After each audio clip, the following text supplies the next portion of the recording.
आपकी कहानी ऐसी कहानी जिससे बहुत सारे लोग सबक ले सकते हैं, और ये कहानी एक सबक देती है कि ज़िंदगी में आखिरी कुछ नहीं होता।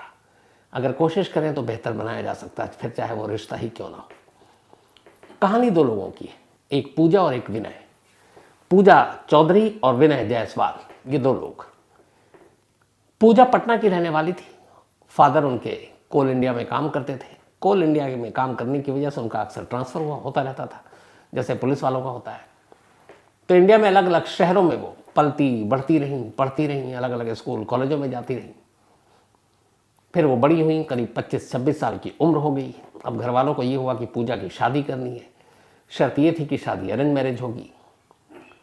उस दौर में अब टेक्नोलॉजी और सारी चीज़ें आ गई थी। बात कर रहा हूँ मैं 2012 की। तब तक बहुत सारे मैट्रिमोनियल साइट्स भी खुल चुके थे। घर वालों ने एक प्रोफाइल बनाया पूजा का और मैट्रिमोनियल साइट्स पर डाल दिया। इत्तेफाक से एक शख्स जिनका नाम विनय जायसवाल, उनको वो प्रोफाइल पसंद आया पूजा का। उनकी तरफ से शुरुआत हुई। अब विनय जायसवाल की कहानी यह है कि वो जौनपुर के रहने वाले, उनके फादर एक टीचर जो रिटायर हुए सरकारी नौकरी से, और ख़ुद विनय जायसवाल अच्छे खासे पढ़े लिखे और सेल यानी कि स्टील अथॉरिटी ऑफ इंडिया, उसमें वो काम करते थे। दोनों का प्रोफाइल ठीक था। जैसा विनय को लड़की चाहिए थी वो वैसी, और जैसे पूजा को एक हस्बैंड चाहिए था वो वैसे ही मिला। दोनों की शादी हो गई 2012 में। अब शादी के बाद रस्मों के मुताबिक पूजा अपना मायका यानी पटना छोड़कर अब यूपी के जौनपुर पहुंच जाती है। अपने ससुराल वालों के साथ रहती है। ससुराल काफ़ी खुशहाल, हरा भरा, 5-6-7 भाई बहन विनय जो है, तो सास ससुर ननद देवर से भरपूर परिवार, सब कुछ ठीक चल रहा था। लेकिन फिर अचानक शादी के कुछ दिन के बाद जॉब के सिलसिले में विनय को जौनपुर छोड़कर गाज़ियाबाद आना पड़ा। अब वो गाज़ियाबाद मूव कर गए, साथ में पूजा। अब दोनों पति पत्नी एक परिवार से बिछड़कर अकेले गाज़ियाबाद शहर में अपनी ज़िंदगी गुजार रहे हैं। गाज़ियाबाद आने के बाद दोनों के रिश्तों में अचानक कुछ परिवर्तन आना शुरू होता है। शायद अब तक भरे पूरे परिवार के साथ रह रही थी पूजा, सास ससुर देवर ननद, बहुत सारी चीज़ें। जब इतने घर में लोग होते हैं तो आप बड़े खुशहाल होते हैं। लेकिन अब अकेली वो अपने पति के साथ, माँ बाप भी दूर पटना में। तो यहाँ से अब एक मियाँ बीवी के बीच लगा कि कुछ चीज़ें फ़र्क है दोनों की सोच में। कई बार होता है, हर इंसान तो एक जैसा सोचता नहीं है। अगर मुझे कोई और कलर पसंद है, आपको कोई और होगा। मुझे कुछ और बातें पसंद है, आपको कुछ और होगा। मुझे कुछ और खाना पसंद है, आपका कुछ और होगा। ये इंसानी फितरत है। लेकिन ये जो छोटे छोटे फ़र्क थे, यही बड़ी बड़ी वजह बनती हैं लड़ाई झगड़ों की। तब पूजा और विनय जब अकेले रहने लगे तो इनके बीच के जो फ़र्क थे, वो फ़र्क इतना बढ़ता गया कि कुछ ही वक्त बीता, करीब 6 महीने शादी को, दोनों को लगा कि एक दूसरे से मिजाज नहीं मिलता। दोनों लड़ते भी, झगड़ते भी, टोकते भी, बट एक अच्छी चीज़ थी। बहुत सारे ऐसे रिश्तों में जहाँ गाली गलौज और वायलेंस हाथ उठा देते हैं पत्नी पर, विनय ऐसा नहीं था। उसने कभी अपनी पत्नी के साथ अपशब्द का इस्तेमाल नहीं किया, कभी अपने हाथ नहीं उठाए। पूजा ने भी पलट कर कभी कोई अपशब्द नहीं बोला। हाँ, डिफरेंसेस जो थे उसको लेकर दोनों झगड़ते थे। 6 महीने से ज़्यादा बीत गए। धीरे धीरे दोनों के मन में एक बात घर कर गई, और वो ये कि शायद ये दोनों एक दूसरे के लिए नहीं बने, क्योंकि बहुत सारे फ़र्क हैं इनकी सोच में। तो फिर क्या किया जाए? अब चूंकि दोनों बेसिकली शरीफ पढ़े लिखे, तो लगा कि कुछ वक्त देना चाहिए। उसके बाद पूजा अपने घर लौट गई पटना, सिर्फ 6 महीने के बाद। घर आने के बाद उसने सोचना शुरू किया, विनय ने भी सोचना शुरू किया। फिर इन दोनों ने आपसी सहमति से तय किया कि शायद हम एक दूसरे के साथ ज़िंदगी गुजार नहीं सकते। तलाक लेकर शराफत के माहौल से अलग हो जाते हैं। घर वालों के लिए भी ये शॉकिंग था, दोनों परिवार के लिए, क्योंकि अभी शादी को ज़्यादा वक्त बीता नहीं था। लेकिन अब पूजा भी और विनय भी, फ़र्क इतने थे सोच में। तो फिर 2013 में इन लोगों ने तलाक लेने का आखिरी फैसला कर लिया। अब पूजा अपने मायके चली गई, विनय यहाँ गाज़ियाबाद में रह रहा है। कानूनी चीज़ें चलती रही, एक दूसरे को वक्त दिया गया, और आखिरकार 2018 में कानूनी तौर पर पूजा और विनय का तलाक हो गया। अब दोनों अलग हो गए। अब विनय पूजा के लिए एक्स हस्बैंड हो गया, और पूजा विनय के लिए एक्स वाइफ हो गई। अब वो घर आ गई, क्योंकि उसकी उम्र ज़्यादा नहीं थी। घर वालों को फिक्र कि शादी के कुछ वक्त के बाद तलाक हो गया। हर माँ बाप के लिए चिंता का विषय होता है कि फिर क्या होगा, वो गुजर जाएंगे, उनकी बेटी का क्या होगा, पूरी ज़िंदगी पड़ी है। ये सब सोच कर फिर उन्होंने कहा कि चलो इसके लिए दूसरा लड़का ढूंढते हैं।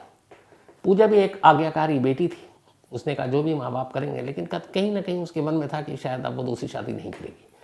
इधर हुआ ये कि 2013 से 2018 के बीच में, जब तक कि अदालत का फैसला नहीं आया तलाक का, बीच बीच में विनय और पूजा कभी कभी फ़ोन पर एक दूसरे का हालचाल पूछ लिया करते थे, क्योंकि दोनों अलग बेशक हुए, डिवोर्स के लिए भी फाइल कर दिया, लेकिन दोनों में कभी उस लेवल पर लड़ाई नहीं हुई कि जिसमें गाली गलौज हो या फिर हाथापाई हो, जैसा मैंने आपको शुरू में कहा।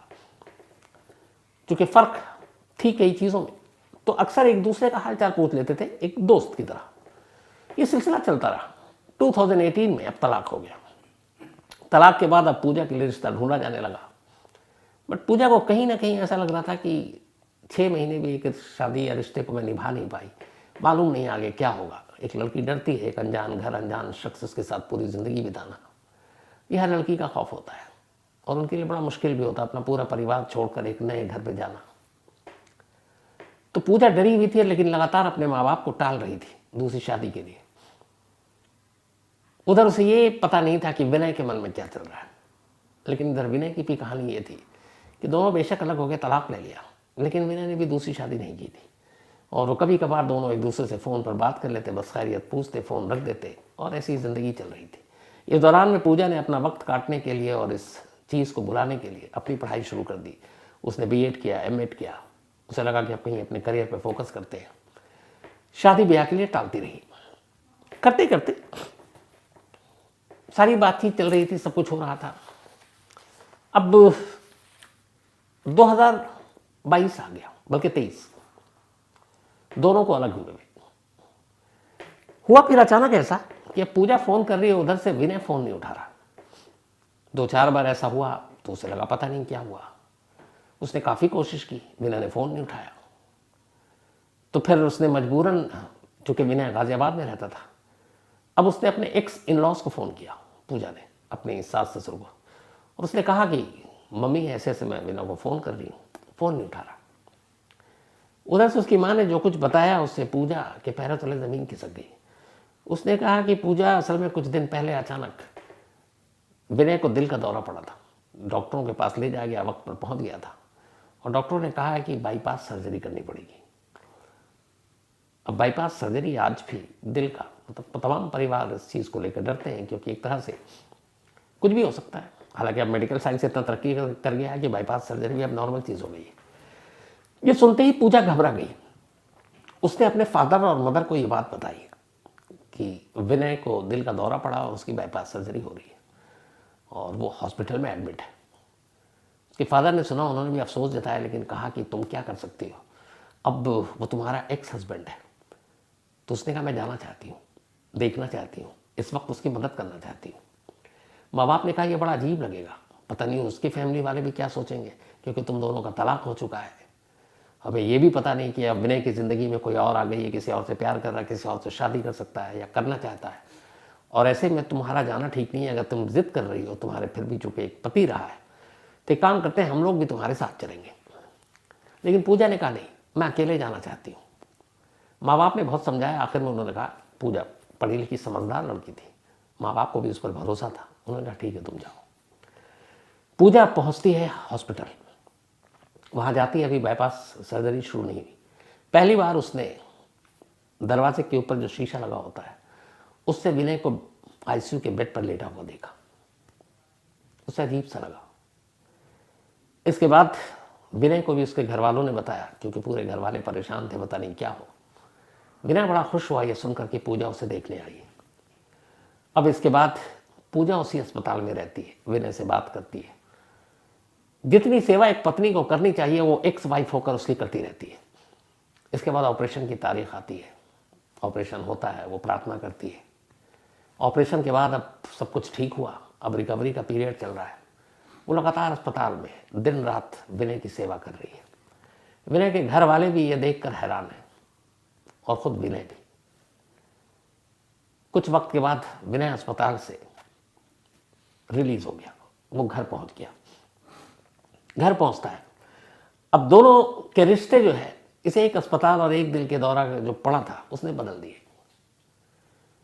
दोनों अब एक दूसरे से बात करते हैं कि हम क्यों अलग हुए थे, हमने क्यों तलाक लिया। पूजा कहती है कि शायद हम दोनों को अपने रिश्ते को कुछ वक्त देना चाहिए था। डिफरेंसेस थे, फ़र्क थे, लेकिन ये फ़र्क तो बहुत सारी जगहों पे होती है। बहुत सारी चीज़ हम अपने माँ बाप में देखें हैं जो उनकी आदतें हमें पसंद नहीं है। जो माँ बाप हैं वो अपने बच्चों में बहुत सारी ऐसी आदतें देखते हैं जो उन्हें पसंद नहीं, जिसके लिए टोकते हैं। भाई बहनों में होता है, दोस्तों में होता है। लेकिन क्या हम उन्हें छोड़ देते हैं, छोड़ कर चले जाते हैं? अगर नहीं, अगर माँ बाप भाई बहन उनकी कुछ चीज़ें हमें पसंद नहीं है, डिफरेंस है, तो उन रिश्तों को तो हम नहीं छोड़ते। तो अगर एक पति पत्नी के बीच में कोई फ़र्क आ जाता है, कई चीज़ों से मेरी उसे अच्छी नहीं लगती, कई चीज़ें उसको मेरी अच्छी नहीं लगती, तो क्या इसका हल ये है कि हम अलग हो जाएं, तलाक ले लें? क्या हमें रिश्तों को टाइम देकर उस फ़र्क पे काम करने की ज़रूरत नहीं है? पूजा ने कहा कि शायद मुझे किसी ने समझाया नहीं ढंग से, और शायद मैं भी नहीं समझी। विनय ने कहा कि ठीक मेरे साथ यही हुआ, शायद किसी ने मुझे भी नहीं समझाया। हम दोनों को अपने रिश्तों को वक्त देना चाहिए था। दोनों अपनी अपनी बात मान रहे हैं, फिर दोनों एक दूसरे को देखते हैं, कहते हैं चलो गलती तो हो गई, लेकिन अब क्या? दोनों एक साथ कहते हैं कि हम दोनों एक नई शुरुआत नहीं कर सकते उन तमाम फ़र्कों के साथ जो हमारे तुम्हारे बीच में है। शायद पूजा भी यही सुनना चाहती थी और शायद विनय भी यही सुनना चाहता था। दोनों ने जैसे ही सुना, उन्होंने एक साथ फिर से अपनी ज़िंदगी शुरू करने का फैसला किया, और फिर दोनों ने एक बार और शादी की। आज विनय और पूजा दोनों खुशहाल हैं, दोनों खुश हैं, और दोनों अब एक दूसरे के साथ एक दोस्त की तरह रहते हैं। जो फ़र्क है वो दोनों एक दूसरे को टोकते हैं, लेकिन हंसी के अंदाज में, और दोनों अपनी अपनी कमियों को सुधारते हैं उसी हंसी के अंदाज में। इस पूरी कहानी में एक अहम मोड़ तब आया था जब 2018 में कोर्ट ने अपना फैसला सुनाना था डिवोर्स को लेकर।